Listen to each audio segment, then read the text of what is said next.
So after a little bit of time off, we are back. I took a little bit of time off to spend with my family. I had a few things going on, kind of work related, but not Students for Life related. So had to tend to a few things, but I'm back better than ever. We have a wonderful guest on today that I'm excited to introduce you to. We're going to have a lot more guests coming up and a lot more episodes. I've had a few of you request different types of episodes, so I'm going to try to dive into those and see if I can meet some of those requests.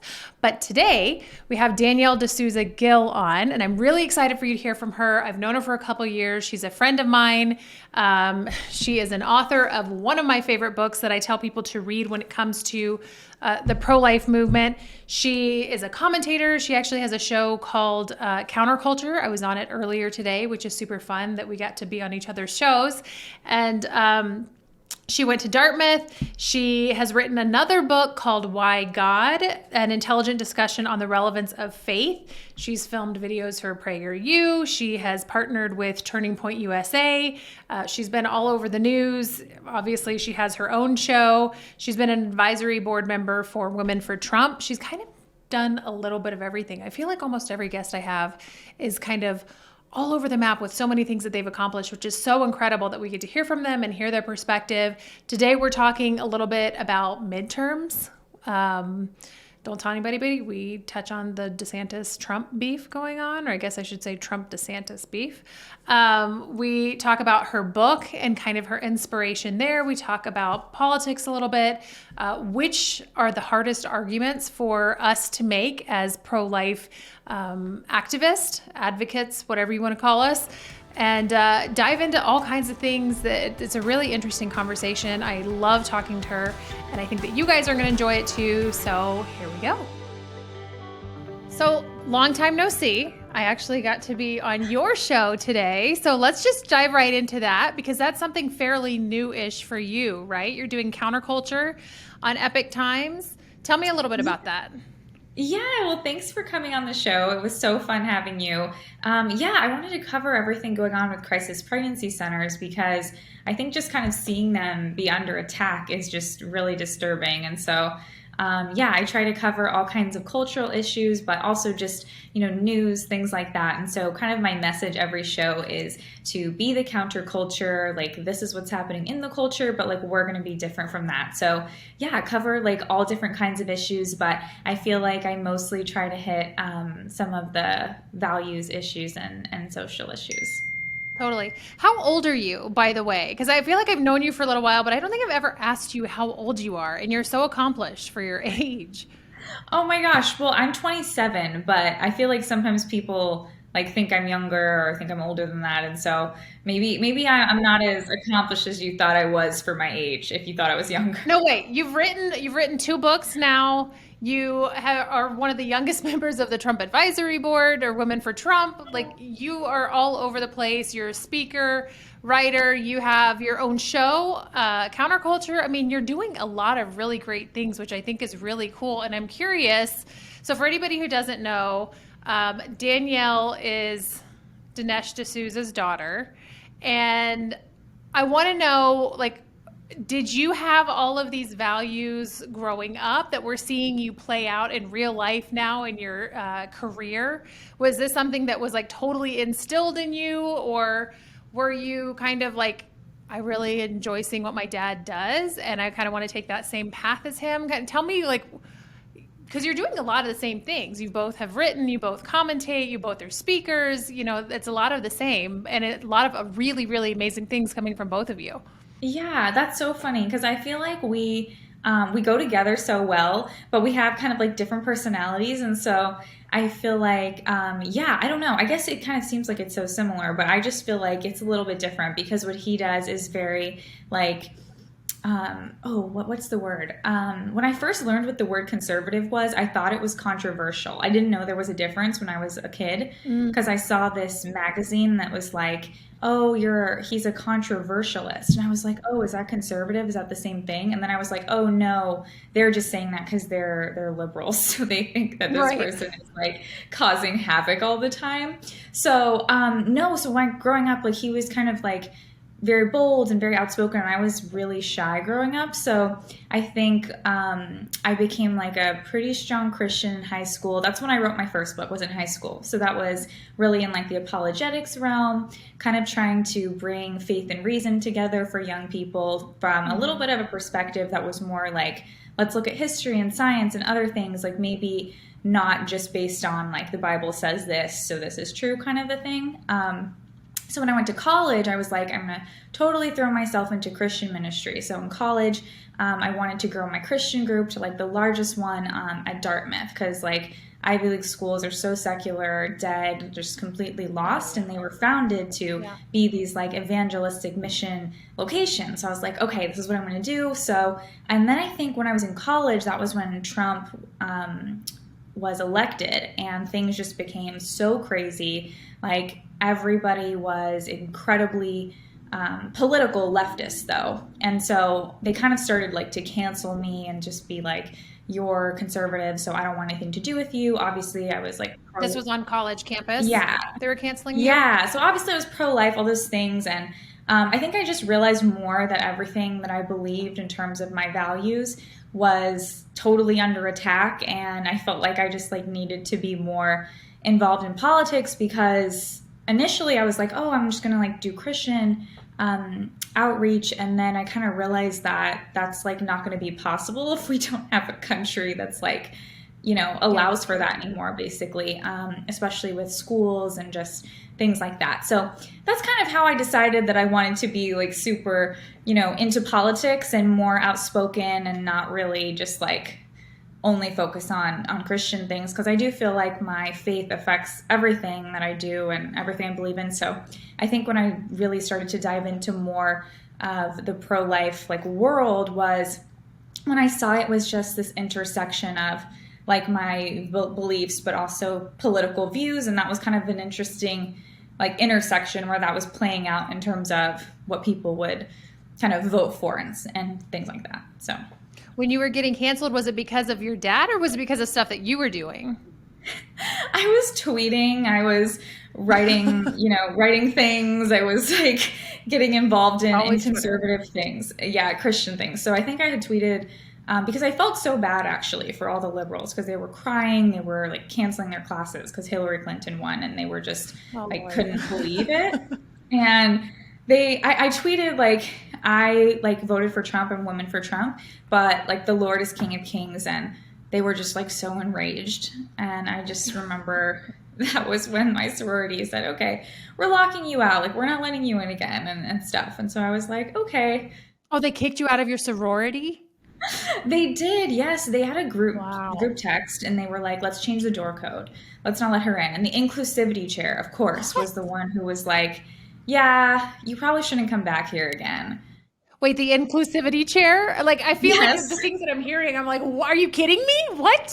I know, she was so non-inclusive, and it was so crazy to me, because at the time I was only in the sorority because I thought, okay, this is a good way for me to like evangelize, kind of like bring that in. So I was sisterhood chair. So that was kind of like this way where girls would share their stories with you, almost like their testimony, but in a, you know, non-religious way. So I know all these things about them, you know, eating disorders, suicide issues. I'm like, I already know all these things because I'm like the person you guys go to for this, and now you're canceling me. I just was like, I can't believe you guys have known me like for so many years and you're canceling me. But anyway, so I think that was a big wake-up call for me, and it was definitely God's plan for that to happen, because I don't think if that had happened, I would have become as like hardcore in terms of like devoting my life to this. And I do feel like in a way some people have to, so that other people can like enjoy those things, can be like going to church, have a good school, and just like enjoy life in that sense. Like other people have to kind of like make that society be that way so that's possible. And I think I just kind of saw that becoming lost. And just felt like I needed to get involved more. Yeah, there's definitely a type of person who's cut out for this kind of work. I mean, I think every Christian should be involved in politics in some way, shape, or form, for sure. Obviously, because politics affects our everyday life, and our values are what we should be voting for, especially when it comes to the pro-life movement. But there's some people who are like, I just can't deal with controversy. I can't deal with my family hating me at Thanksgiving. Whereas I'm the kind of person where I would just wear like a Trump sweatshirt to Thanksgiving. And if you want to argue, let's argue. Um, and sometimes I keep it, Yeah.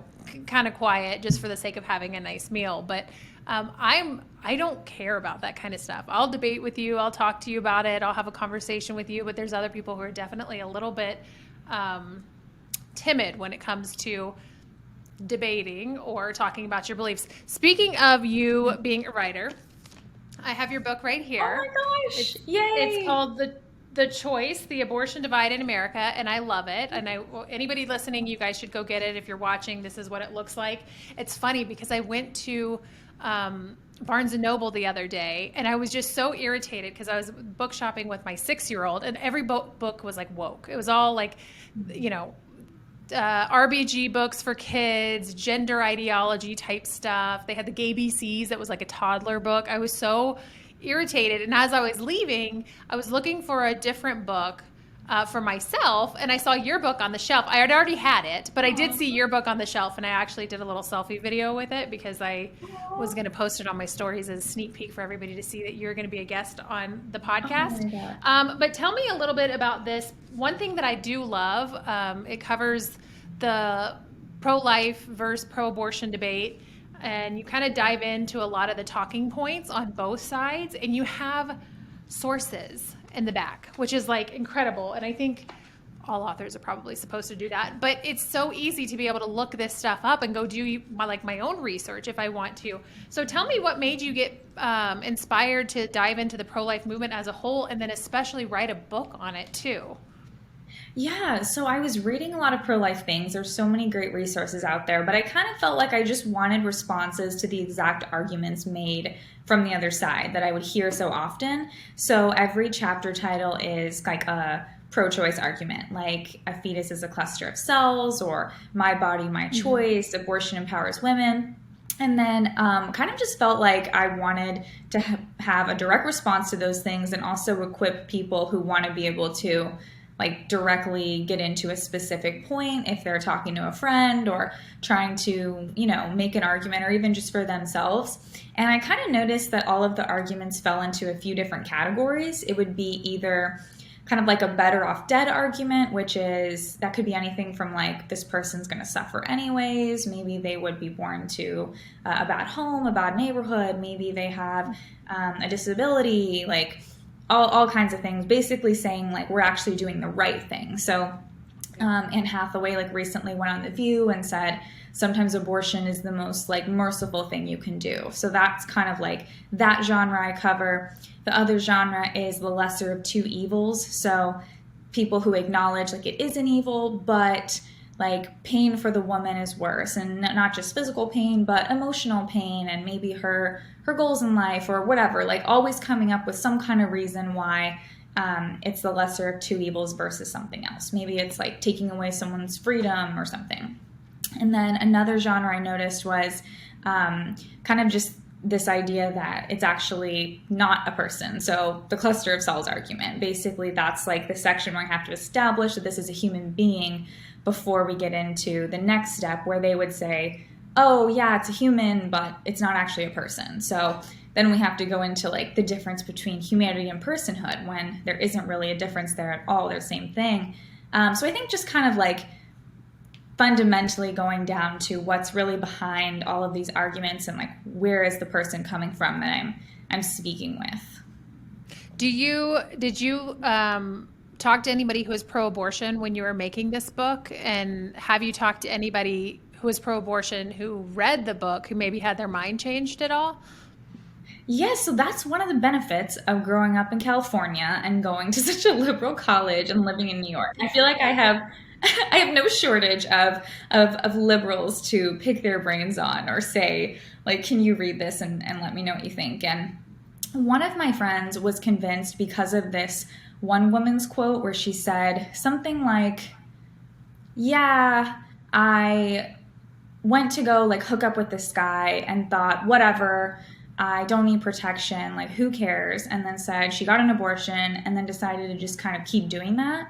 And I think that convinced one of my friends. I think she then looked at Yeah. a statistic that showed that it wasn't actually, 1 in 3 or 4 women having these abortions. A lot of it was the same people.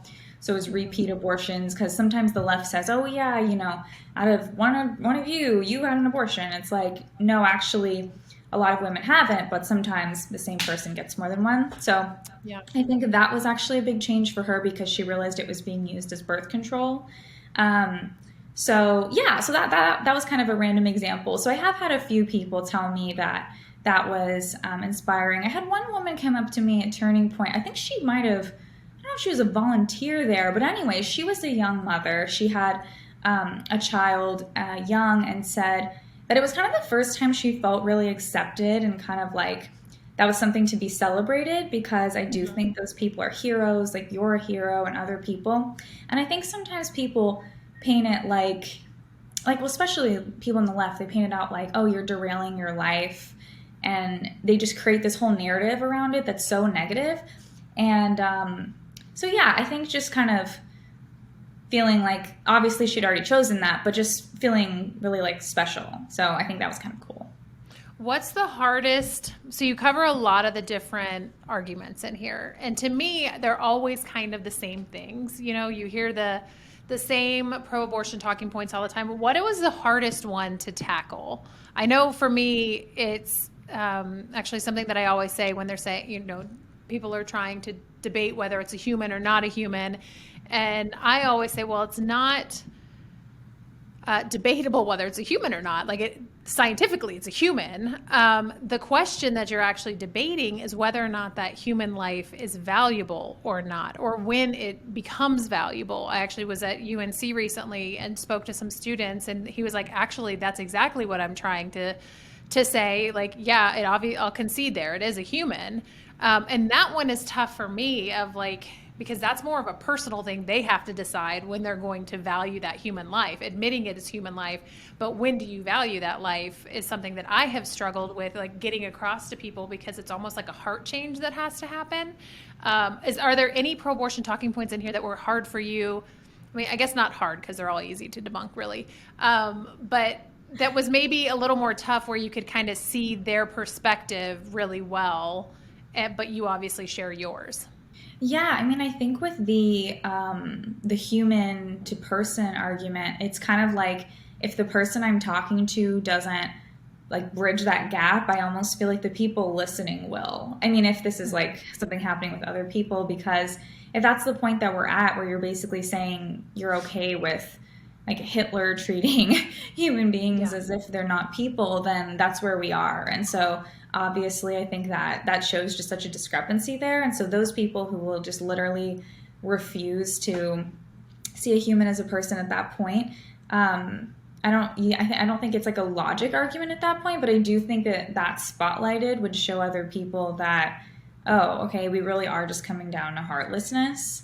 Mm-hmm. Um, but I think the hardest for us to debunk is probably always the classic ones like rape, incest, and life of the mother, just because I think Yeah. that's always where those like really rare exceptions, that's where the other side always wants to take us, even when we say, hey, look, that's extremely rare, well, okay, do you have any exceptions? Like, if we turn the tables on them and say, okay, do you say there's an exception for the third trimester, in the sense that you're saying you're pro-choice all the time, but this is your exception? They say, no, like, I don't have exceptions. I basically believe that it's okay regardless of the woman's reason, regardless of how far in the pregnancy and so on. But then we always have to explain like the most kind of unusual circumstances, even though Mm-hmm. they say the most extreme arguments that apply all the time Right. to not an exception kind of thing. So I think that's hard, just because sometimes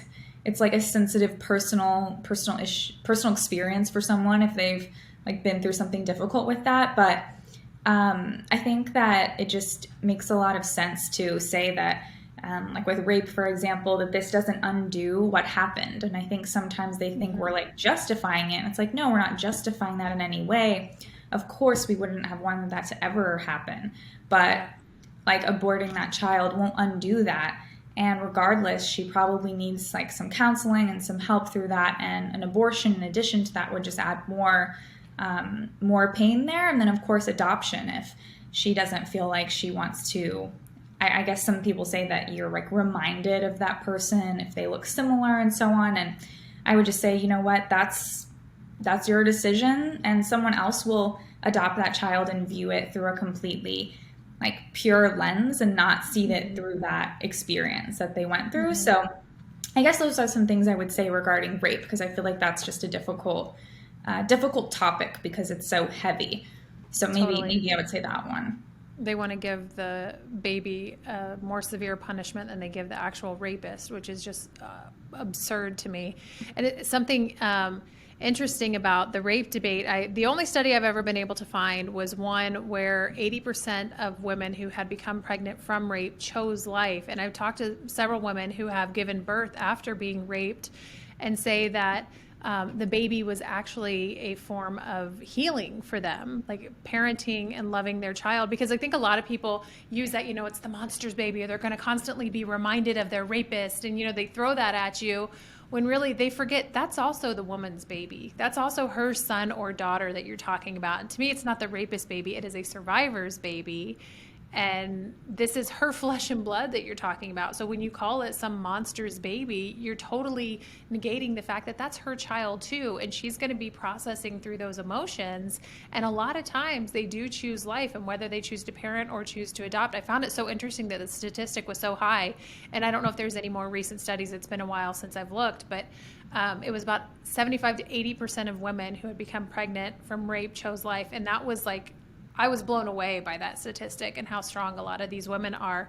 So I mentioned earlier, you were the youngest woman on the advisory board for the Women for Trump, alongside Laura Trump, Stacey Dash, Dr. Alveda King, Cissy Graham Lynch, like incredible names, like amazing that you got to do this and you were the youngest woman. Tell me what like that's like. And then for anybody listening who doesn't understand what an advisory board is, kind of what all of you wonderful ladies did. Well, I think that a big reason why they wanted to really push women for Trump is because the left was so into making it out like Trump hated women, and would always try to paint him like he was just this brash guy and all of this. And so I think that our goal was really to show like, no, a lot of women do care about these issues. They do care about every political issue, really, like safer communities, having a better home and schools and all these things. And so I think that our goal was that. But physically, we were mostly doing was bus tours, going to make sure we got like physical presence in every state. I was mostly doing them in Texas, but just trying to make sure that women could like see us and see the pink bus, like sign up to vote, like come to do those things. So yeah, I think it was, I'm trying to think what else, but there was also some like, they did some shows and some things like that too. So it was also not just in-person stuff, but I would say mostly was focused on getting women. And of course I was trying to get younger women involved. So yeah, it was great. It was a really great learning experience too, because I think it's really unusual to get to do things just with other women sometimes in political things just isn't as common. So yeah, it was cool. So you've gotten to do some stuff like at Mar-a-Lago, and you've been involved in politics. I'm assuming you've been around President Trump a number of times. What, from your perspective, what is he like? When you first met him, were you like shocked? Were you impressed? Were you kind of like, yeah, that's what I expected? What's it like being around President Trump? Oh my gosh. For those of us who haven't been invited to Mar-a-Lago.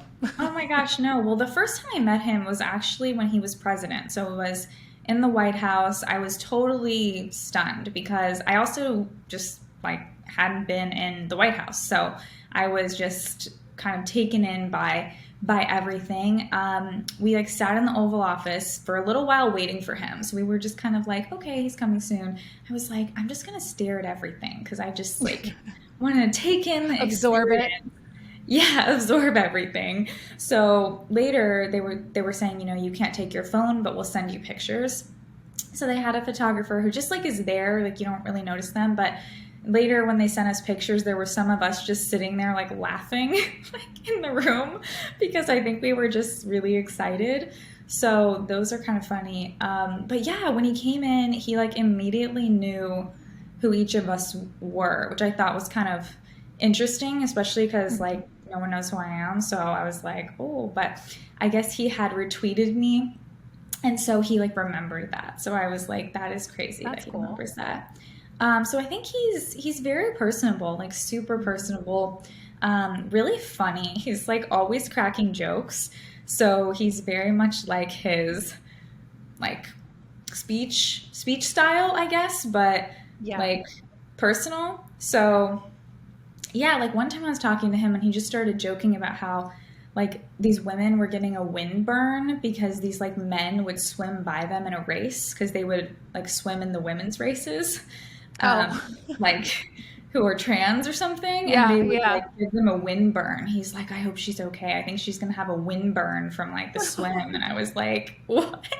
So I don't know. Yeah, he just like thought that was something I would be interested in. And so he's just like very natural, very, very normal person. Right. I've heard that from a number of people who've interacted with him and like that he remembers a lot of things and remembers to ask about family members and that kind of thing. Speaking of politics in general, we touched a little bit about this on your show. We talked about midterms slightly. People were expecting a red wave or a pro-life wave, and though we didn't see a red wave like a lot of people thought, you know, there were people who were talking that that was going to happen. We did have some pro-life wins, and I did write a couple down because I wanted to share with our listeners because people are, you know, very upset and have the midterm blues, I feel like right now. But there were some wins that I want to mention. You know, obviously the U.S. House, Students for Life, we did a post on this. The U.S. House will likely be able to be a backstop against radical abortion extremism in Ohio. They have a new pro-life Supreme Court, and they're expected to allow the heartbeat bill to go into effect, which is awesome. North Carolina went from a pro-choice state Supreme Court to a 5-2 pro-life majority, and their new senator is 100% pro-life. Obviously, we had some losses in California, Michigan, and Vermont, kind of like we touched on today. What do you think is the reason that we're seeing these losses? Obviously, California is pretty intense, but the one in Michigan involved not just abortion and allowing abortion all 9 months, allowing girls to get abortions without, young girls to get abortions without the consent of their parents, but it also involved gender mutilation, or that, you know, young kids could transition without parental acknowledgement. Where are we going wrong here? What's your take on this? It's just so crazy to think how close it is sometimes between these life and death situations because Ohio and Michigan are right near each other. They're really not that different of people that live in Ohio and Michigan. You know how they have that classic rivalry between the two states, but it's like literally Ohio, they're going to have like very pro-life laws. They have pretty much a red, you know, pretty much red place. Michigan, though, you would think it's like the bluest state there is based on how this election turned out. Whitmer's there again. There's going to be this, you know, radical abortion laws that'll be in the Constitution now. It's like you would think they were completely different places, and yet they're both in the Midwest. So, yeah, so I think that neither of them can tell us like, oh, this means we need to abandon pro-life principles, or this means that we need to, you know, shift this. I don't think there's anything that needs to change there. I think it's just that we probably didn't have the funding we needed. I noticed that when I was in Michigan, there was a lot of push for small dollar donations. And I was just thinking to myself, like, okay, we're literally asking like this like family of 9 to give us like $20 right now. And every dollar counts, but that can't be what we rely on in terms of buying ads and like taking the state back. So I don't think there was enough big donations there, and I think that was kind of the case actually in a lot of races. Even if we looked at Arizona, we were outspent a lot of the time, like 3-1. Most of our candidates had less than half the funds the other candidate did, even just looking at things politically. So yes, we can definitely win anyways because we have the right views, we're, you know, common sense, we're on the right side. But I do think sometimes we could use more tools, and even if we don't have those funds, I do think it's good. Like, we're on social media, like maybe we can influence people that way. But I think anything we can do is like be with the times and adapt as things continue to change, I think will help us to continue to have some pro-life inroads. Totally, totally. No, I agree. And what's interesting is, people don't always know what their donations are going to go toward. And, some people think that, well, I'd rather donate to the women. But I think it's really important when we have races like this, or even politicians, or, all kinds of stuff, that we are putting our money where our mouth is, because we get outspent all the time by Planned Parenthood. I mean, they've got Hollywood, they've got, the media, they've got big tech, they've got everything on their side. So we have, facts and logic and common sense on our side, and valuing humanity and life, but we also need the money. We need the voices, and we need to have TV ads, and we need to have radio ads and billboards, and everything that you see during election season that half the time makes you roll your eyes because you get one more text from some politician, or one more ad who's telling you who's bad. But a lot of times those really work, and we need to see more of that. And obviously educate our young people. Like I mentioned on your show, we had Gen Z showed up in phenomenal numbers, and which is, I guess, 18 to 24 is what they were looking at. And, we need to be able to reach them. They're doing stuff with influencers, and we kind of make fun of them for doing it, especially for the ones they choose. You're just like, oh my gosh, you're giving me a headache. But do you think there's something to that they're using these people, these social media TikTok stars or Instagram stars? I mean, is that what we need to be doing? Yeah, I mean, I think that it's crazy because most of these young people who voted for these things probably don't even know what that means. But Right. there's already indoctrination happening at schools. It's happening in colleges. It's happening even at the tail end of high school. And so these people who are voting, I think they're getting that like all the time from their professors. And then if they go on social media, they're going to get it from these influencers, these, brands, like athletes, whoever it is that they look up to there. So it's like every angle they're getting it from the outside world. And then, of course, like we said, from literal political, like targeting of that age group. But I think sometimes our side doesn't target them. Like, I don't know if we actually try to target them. So I think trying Good would point. definitely help. Like, number one, trying for sure would Like, help. do something. Hello. Yeah, like do something. And I think not just always acting like young people are idiots. Sometimes we just always act like that. And it's like, well, that's not a good way to win them over, I think. We need to show that actually we're not the crazy ones, the other side is. Like all the things they're pushing are crazy, and you would never want that for yourself or for a friend. I always try to say to people, like, would you ever want this, for your friend, like for your best friend? And they're like, no. I'm like, okay, well, like, what would be a better option then? And so I think just kind of approaching it in like a friend way, like we're on the same level.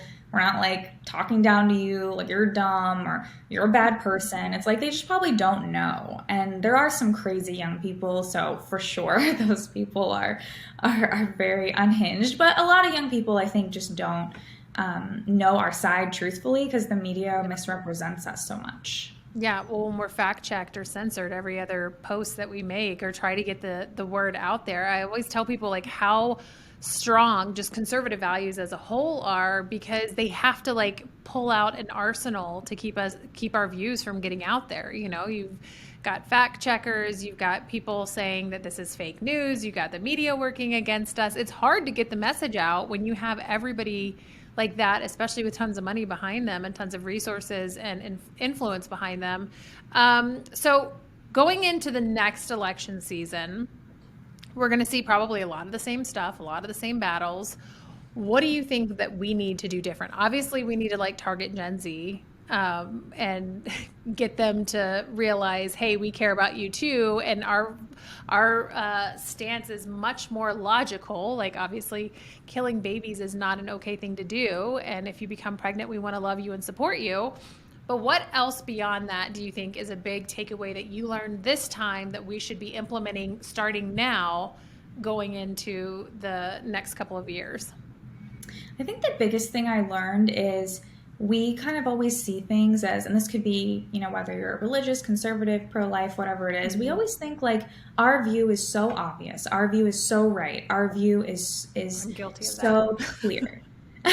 And so I know that truth will prevail in the end. I know that people will just see it and somehow like magic will happen. And like if we just kind of look at the economy, we're like, look at the economy, it's so bad, inflation's so bad, look at the gas prices, like people will just vote for us and that's just the way it is. And I think that we've kind of learned like that's not enough. Just going off of like an anti-message isn't enough. So maybe that could be applied in the life sense too. Like we're not just saying this is bad, but like, okay, what is our alternate like proposition? And I think some of our messaging might not have been strong enough and cohesive enough. And that's probably because we didn't have a unified party. We had like a lot of infighting and things like that. And so kind of like you mentioned, maybe a candidate who was in your area was distancing themselves from life, whereas others were very pro-life. And so we had a lot of we didn't really have one way I think things broke down. Like sometimes people are trying to say like, this is my generalized view of why things didn't happen. And I think it really depended on the race. It depended on the area. So yeah, like JD Vance, Ted Budd, they did great. They won. That's awesome. But we also lost the Senate and we lost some other important seats.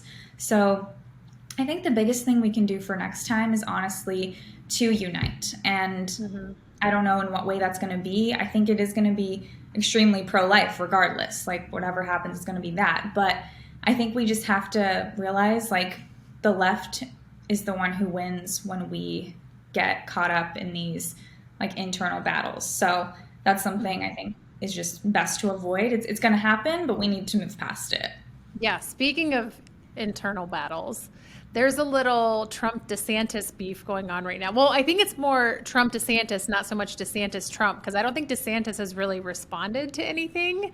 What do you feel like's going on there? Is this just his version of campaigning a little bit? Obviously, this is like you're speaking on behalf of yourself and on your own personal opinions. You obviously don't know exactly what's going on, but like that's a lot of the infighting we're seeing right now post elections. It's Trump versus DeSantis and like this divide in our political movement. Or I say political movement, Students for Life isn't necessarily political. I'm talking about personally for me. In conservative politics, we're seeing Trump kind of go after DeSantis. What's up with that? I don't know. I don't really know. I just think it's interesting because it's not like DeSantis has said he's running. So I can't really say for sure what it's going to become. I just hope that it's not a bloodbath. I mean, right. I just hope it isn't because I get it. People are going to fight it out in a primary. I get that that's what happens. But I just think our side is, I don't want to say we're so weak, but honestly, like we are kind of weak right now. We're kind of like a side that's been in battle and now we're fighting with one another. So I just we need to nurse our wounds first. Yeah, like I think also before we even think about 2024, we haven't even fixed like what we learned from 2022. So what I've been focusing on is like what can we learn from that? I think another thing we need to do is actually look at some people are saying it's candidate quality. It's not candidate quality. I just think people are sometimes running in the wrong location. Well, it can't be candidate quality. They had flippin' Fetterman. Yeah, like, of course. What kind of quality was that? Yeah, horrible, crazy. But I think like we need our hardcore candidates to be running in places that are very red. Like Lauren Boebert should not have been at risk. But then in like swing areas, maybe we need to run someone who's most likely to win there. And sometimes I think those got mismatched. So I think we just need to like have better strategy for next time. And I don't know who decides that. Whoever decides that, I guess, needs to. Kevin McCarthy, someone involved in that needs to decide that. But yeah, I think that just where they were running didn't always make sense because sometimes the candidate was really good. It just was a really like tight race. I saw that a lot with races in North Carolina, races in Ohio, races in New Hampshire that I think we could have won. So yeah, just kind of looking at things like that. So I don't think it makes sense to go into candidates for 2024 because there'll be so much time for people to fight it out over that. It's like I'm still waiting to hear the results on some of the elections from 2022. So Lauren Boebert happens to be in my state. I'm in Colorado. So we're like still waiting. I think she's up by like 1,200 votes right now. And it's still, you're like, we know you guys have already counted them. Like, what is going on? There's no way it's taking you this long to count them. I actually posted a meme today that was like Big Bird walking down a street with a little kid, and it was like, "Where are you going, Big Bird?" And it said to Arizona, or excuse me, Arizona to help them count. But this would be in Colorado, obviously, because we got a lot of problems here too in Colorado. I don't want to keep you much longer. I know you have somewhere to go, which is why we kind of flipped our schedules around a little bit, and I'm so grateful for you to join. I always end each episode with one specific question. If you could tell people listening, because I know before I got really outspoken on being pro-life, I was very nervous to talk about it, and I didn't like the pushback that I got or the idea of losing friends. If you could say one thing to those listening that would encourage them to speak out, hence the name of the show, Speak Out, what would that one thing be? Oh, well, something I say in my book, The Choice, is that this is your chance to make a choice. Are you going to be pro-life or not? Are you going to side with the side of being life-affirming and being for the woman and the child or not? Mm-hmm. And I kind of go back to this this idea that, Jesus says, like, who am I? Like, who do you say I am? And so then I say, like, who do you say I am if I was the child? Like, do you say I'm a human being with worth, or do you say I'm a cluster of cells that's nothing? So I think just kind of defining that choice and deciding who you want to be going forward will give you a lot of confidence in your values and who you are. Absolutely. Well, thank you so much for joining us, you guys. If you have not gotten this book already, please do so. You can get it obviously in Barnes & Noble, because I saw it there. I'm assuming on Amazon as well. Is it better to buy on your website versus either of those two places, or is it kind of all the same? Yeah, if you get it on my website, which is Americana, so American A by Danielle.com, they're all signed, so you can get them, they're pre-signed. And you can also, if you want, get a little pro-life bundle where I put some other pro-life stuff in it, if it's like a gift or something. And you have your own merch line too, and so you sell, like she's got, I mean, when I say she does it all, she does it all. I have like the coolest people on this podcast who are always so impressive to me. Danielle, thank you so much for your time. It has been an absolute pleasure. Oh, thank you, Christine. This has been great.